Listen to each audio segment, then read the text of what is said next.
Bonjour, dans la deuxième partie de l'exercice Programmation orientée objet PHP. Dans la première partie de l'exercice, on est arrivé jusqu'ici. On a créé le constructeur et on a fait le test de l'exécution. Maintenant, on va terminer le reste. On va créer les getters et les setters, la méthode statique et on va les exécuter dans test.php. Donc, si je retourne ici, bien sûr, vous voyez bien que les attributs de la classe, les attributs d'instanciation, ils sont déclarés privés. Donc ici, on a respecté la notion d'encapsulation dans la programmation orientée objet. Donc les attributs des données d'instanciation, même les données statiques, doivent être toujours privés. Et le client de cette classe, pour y accéder, pour les consulter, pour les modifier, il ne doit pas passer directement aux attributs, mais il doit passer via des méthodes programmées par le propriétaire de la classe. C'est pour ça que je vais ajouter des getters pour accéder aux attributs et des setters pour modifier ces attributs. Donc, Dima Ena, je gère l'accès direct, l'accès aux attributs d'instanciation ou même l'attribut statique, je gère son accès à partir des clients de cette classe. Le client de cette classe, c'est, dans notre cas, c'est test. Donc ici, je vais commencer à faire la première ligator. Donc je vais faire public. Ligator, c'est une fonction. Get et puis math. Get math, elle va me retourner math. Si le client il veut avoir une idée sur la matricule de son objet, il n'a que utiliser getMath. Donc, il return $math. C'est le premier getter. Donc, je vais copier. Le deuxième champ, c'est nom. S'il veut avoir une idée sur le nom de l'objet, il n'a qu'à utiliser le getNom. Donc, on va faire $. Donc, ici, j'ai fait les deux getters. Maintenant, les deux setters. Donc, juste ici, je change un peu. Donc, ça devient 7 math. Et puis, je vais passer un paramètre. Et puis ici, je vais enlever le ton. Je vais dire 10.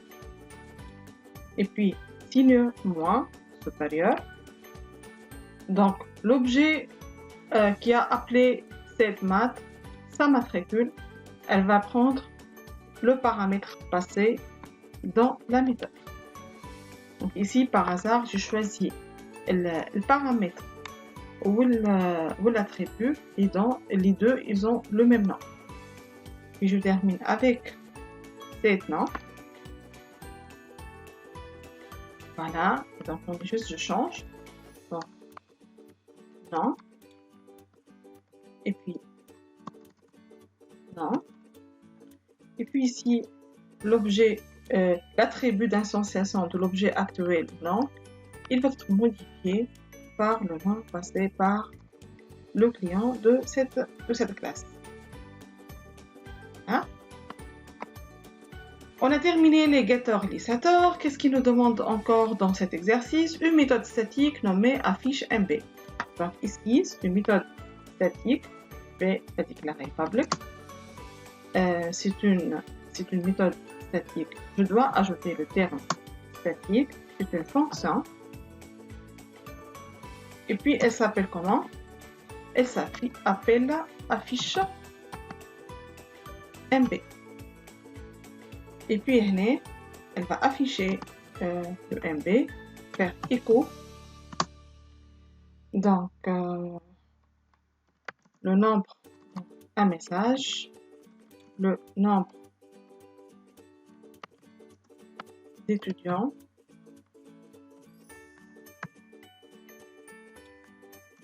Et puis je vais mettre point et je vais faire self puisque je sais bien que MB, je vais afficher MB. Donc, il est statique, donc il appartient à toute la classe. Donc, je ne vais pas utiliser this, mais je vais utiliser self, MB. Voilà. Donc, je vais ajouter là un retour à la ligne PR pour retourner à la ligne. Donc, ici, vous voyez bien que MB, c'est un champ statique. Donc, il appartient à toute la classe. Donc, c'est pas judicieux d'écrire $10, il n'appartient pas à un objet bien déterminé, il appartient à toute la classe. C'est pour ça qu'on a fait celle de.mp. Voilà, on a terminé étudiant. Je vais enregistrer. Donc, file, save. Et puis, je vais faire l'exécution de ces différentes méthodes que j'ai créées dans la classe étudiant. Donc, qu'est-ce qu'il me demande encore? Dans la page test, créer 2 étudiants, changer leur nom, afficher leur information et exécuter la méthode affiche MP. Voilà, donc je vais afficher les informations de A. Je vais changer le nom. Donc, je vais faire $A moins supérieur. Et puis, je vais appeler cette. Non, je vais appeler cet nom ici. Je vais attribuer comme nom Agui par exemple. Et convertir. Et puis, je vais afficher les informations de A. Je vais faire écho. Les données de. Et puis, je sais bien, si je veux avoir le nom, je vais faire $A. Je vais juste prendre tout ça. Donc, $A, flèche, get, math. Voilà. Voilà. Et puis, point. Je vais mettre point. Je vais mettre espace.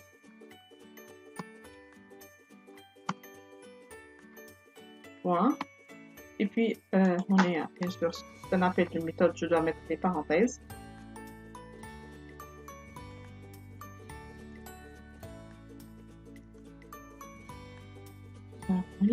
Get. Et comme ça, on a pu accéder aux attributs d'association, mais toujours via des méthodes créées dans la classe concernée. On n'a pas accédé directement à matricule et au nom. Donc, on va violer la notion d'encapsulation. Et puis, ça y est, on a terminé. Je vais faire mon BR pour retourner à la ligne et je n'oublie pas le point virgule. Donc, je vais copier tout ça. Donc, données de premier étudiant. Voilà. Donc, c'est bon. Et puis, je vais copier tout ça. Donc, maintenant, pour le B, je vais changer. Cependant, donc, ça devient le nom de mon institut, par exemple. Et ça y est. Et puis, ici, juste, je change. Au lieu de A, ça devient B. Et vous voyez comment on fait les choses. Donc, on a affiché à la fois le matricule. Pour afficher le matricule, j'ai appelé getMat qui va retourner la matricule, getNom qui va retourner le nom de l'objet concerné. De même pour B. Maintenant, pour afficher, pour exécuter affiche MB, je sais bien que affiche MB c'est une méthode statique. Elle appartient à toute la classe. Donc, je vais faire étudiant. Je vais appeler la classe étudiant. 2 points et affiche MB. Voilà. Donc, j'ai appelé la méthode Et la méthode, elle est liée à toute la classe. Vous voyez bien que j'ai mis la classe, puis deux points, affiche NB. Voilà, je vais enregistrer, save all. Je vais faire l'exécution pour voir si mon travail est bon, si je suis dans le bon sens ou non. Donc, ligne 30, donc, étudiant, comme un MBA. Voilà. Après ce que j'ai oublié le code. Donc, ici, vous remarquez bien, entre le message et la variable, dans un écho, on sépare le message de variable avec un point. Donc, CTRL S, je vais faire Save All. Je vais voir ça.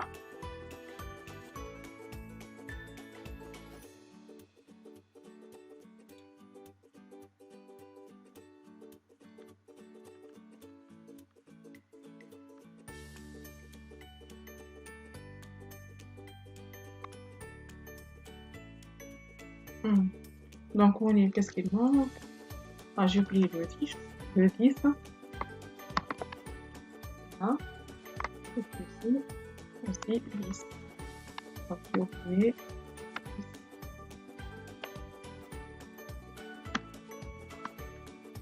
10. Donc,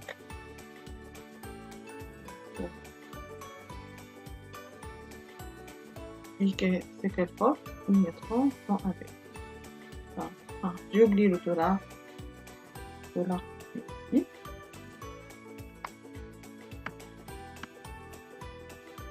Voilà.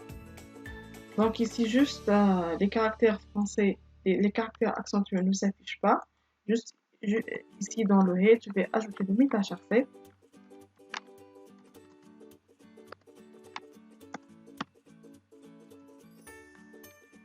MetaCharset, ETF, 8.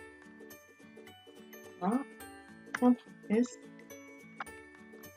Puis de même, je vais prendre tout ça et je vais le mettre aussi dans test pour pouvoir afficher les caractères accentués.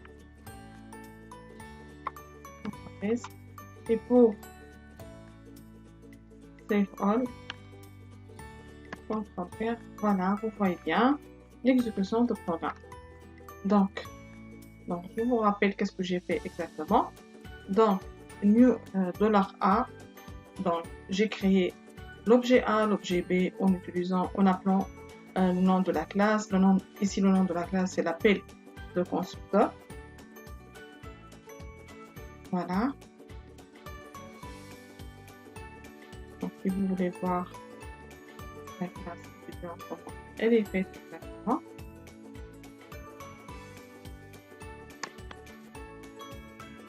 L'indicateur et ça va. Et la fonction affiche MB. Donc juste, il ne faut pas oublier le dollar devant les variables. Et dans les gates, surtout, il ne faut pas oublier 10. Parce que ici, ça devient une confusion. Et là, je parle de l'attribut d'instanciation. Non. Donc, je dois ajouter forcément $10.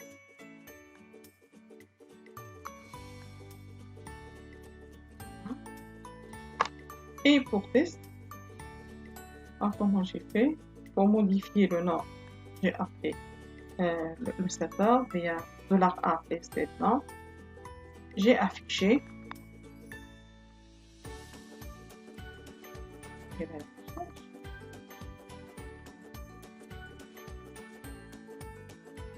Voilà, il y a la recherche. Pour avoir une idée claire. J'ai changé aussi le nom de B et puis l'affichage. Et finalement, pour afficher une méthode statique dans une autre classe client, donc juste je mets le nom de la classe, deux points, et je mets le nom de la méthode statique. J'exécute la méthode statique. Voilà, on est arrivé à la fin de cette vidéo. J'espère bien que toutes les notions abordées sont claires et merci pour votre attention.